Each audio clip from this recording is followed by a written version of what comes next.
professional flare. Dude, we're hauling ass on this road. Yeah, I don't know what. Can you see? Hey guys, John from Eastern Hot Rodders. I'm on my way over to FlatBroke Garage. My buddy Bill Ackerman just bought a, I believe it's a 70 Torino Falcon. So it's a big four-door baseline cars. He bought it from a local junkyard. We're gonna go rescue it. Hopefully drive it home. See how that goes. Here we are at the yard. There's the car, and Bill's doing the safest thing possible, is leaving the car on a hill while jacking it up, sitting in front of it. So that can't go wrong at all. So we got to replace a couple brake lines on it, the rubber lines and one of the steel lines popped. So we're gonna make sure it has brakes before we drive it home. We do stupid stuff, but not completely idiotically stupid stuff. But the car is really straight, really solid. Yeah, I've got it all off already to do The grill's in really nice shape. Missing a headlight. Is it really? That's cool. Look, it's pulling a wheelie. Now, how in the world did that dent happen right there? That pushed in from this way without hitting this or hurting that at all. That's so weird. So this is where it was parked. Yeah. Oh, I cleared the spider webs with my face for you guys. Yeah. Right here, see? Yeah. This is its resting place. Look at it. You can see the spot, the parking divots. There's the wheelbase if you want to measure the wheelbase of a four-door Torino Falcon. And is it Torino Falcon or Falcon Torino? It's Falcon. Okay. There's a long story about it. But yeah, I remember you telling me the before. Maverick it's just replaced the Falcon, but people still had orders in for a Falcon, so they had to do something to fill it. So they called the Fairlane a Falcon. Until the orders were filled, they phased the Falcon out. So you had Maverick, Mustang, Fairlane, Torino. Ah, okay, all right.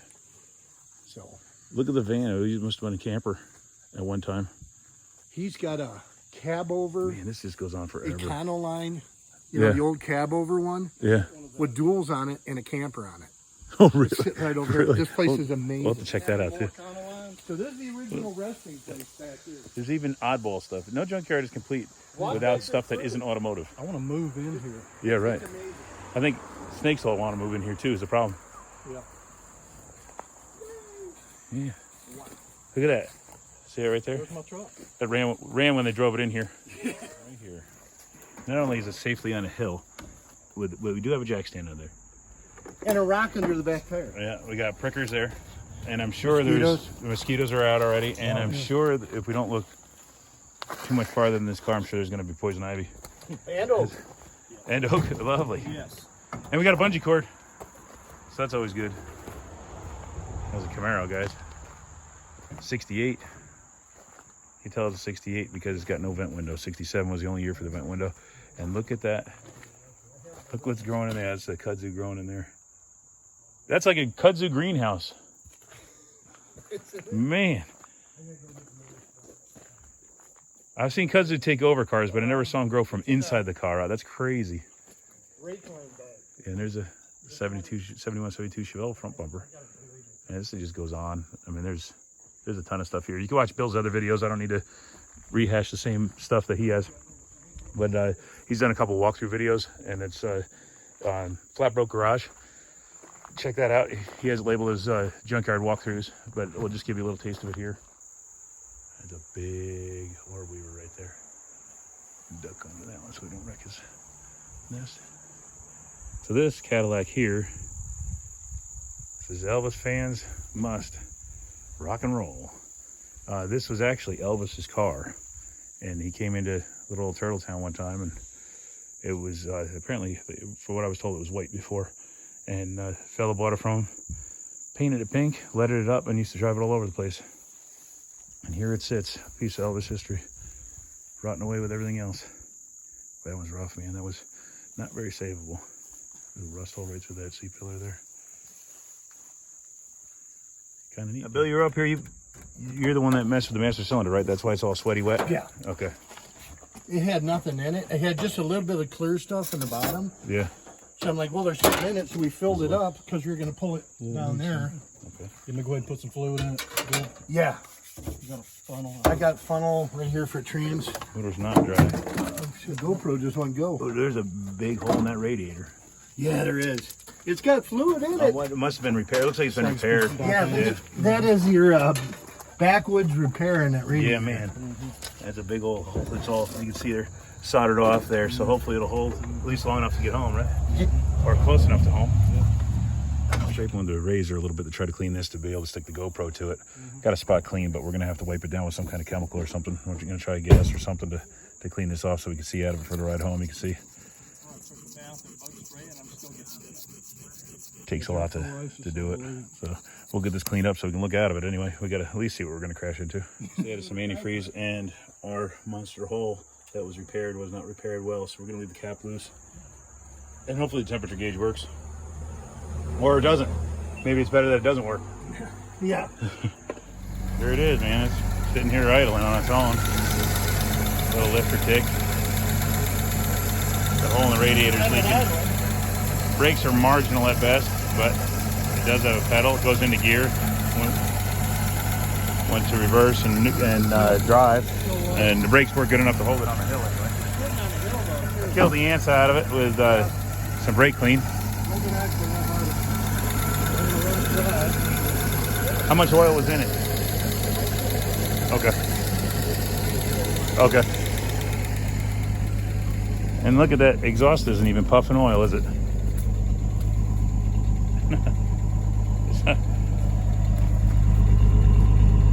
Clean as a whistle. Wait, exhaust is running clean as can be. Well, it's running. It's up to temperature. Well, these guys are messing around with stuff like brakes and fuel delivery and spark and everything. I'm going to do the important stuff like get this Tasmanian devil steering wheel cover off this thing. That's better. All right. Now it was running, then it crapped out. So we're changing the plugs, switching some wires around, trying to get that solenoid straightened out. Putting the cab and rotor back together. And we're going to see if this thing will zing over once again. Here we are, man. What do you think? Get to drive your car for the first time. This is awesome. That's freaking cool, right? I can't windows. believe how good this thing runs. Look. You know, it sounds like it's got a diesel in it. It does, man. It probably needs a valve adjustment. That window? Yeah, this is cool, big. man. This is pretty wild. Like, check out the scenery around here. Beautiful. Yeah, man. Woo! Check us out, dude. Woo! Yeah, this is good. I got my helmet on for safety, just in case you were wondering. Yeah, just making sure it's good and safe.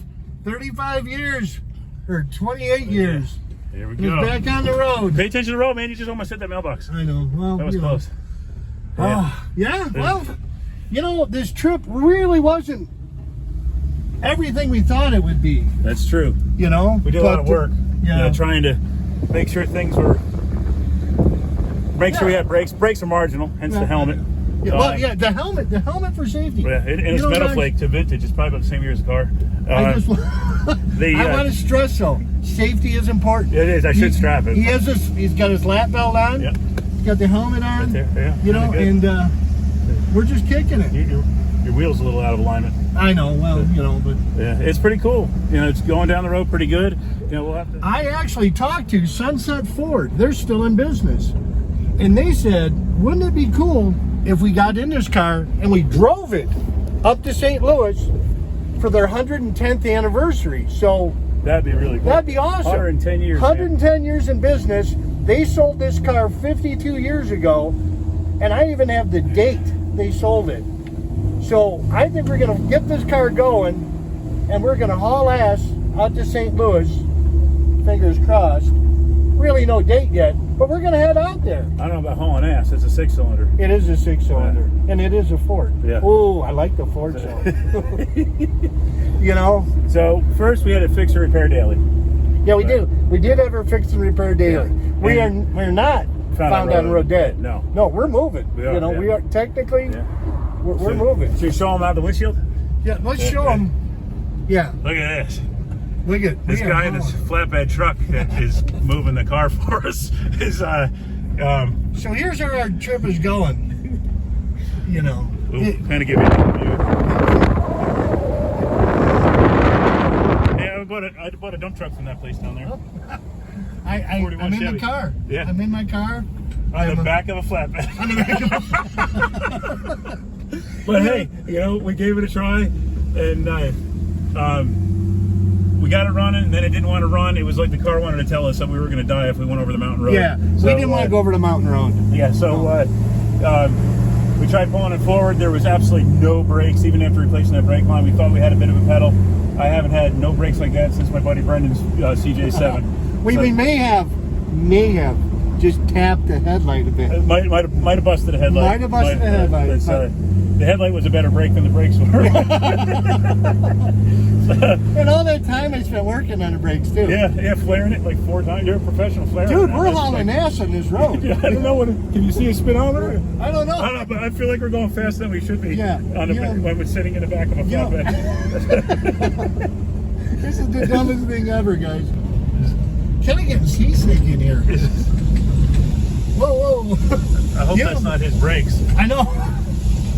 I think it is. Is it? Yeah. This is not a very safe ride either. No. I'm. Oh, good. We're stopping here. This is our get out zone before we get on the main road. Yeah. I tell you, we made it. We did. We made it. We made it. We out of the junkyard. We're in the car, moving. Yeah, and we made it out of the junkyard. You know, and I did burn rubber with it before. You did? Yeah, You did? I did. You were the first I actually person spun a to tire spin the in the tire. mud and left Yep, rubber yep. marks on the mud. I should have filmed that. This just goes to show not all these car revival things work out as planned. No. I mean, we threw parts at it, and but they do work out as expected. They do.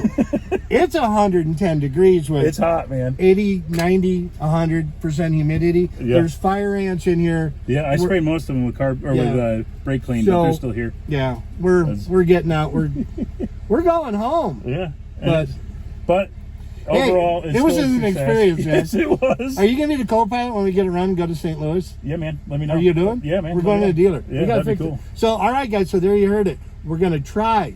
I ain't making no promises. We're gonna try. If it works, it works. And we're gonna try and get us in. So, all right, guys. So stay tuned. Stay tuned. Eastern Hot Rod or FlatBroke Garage. We'll see you guys. See ya.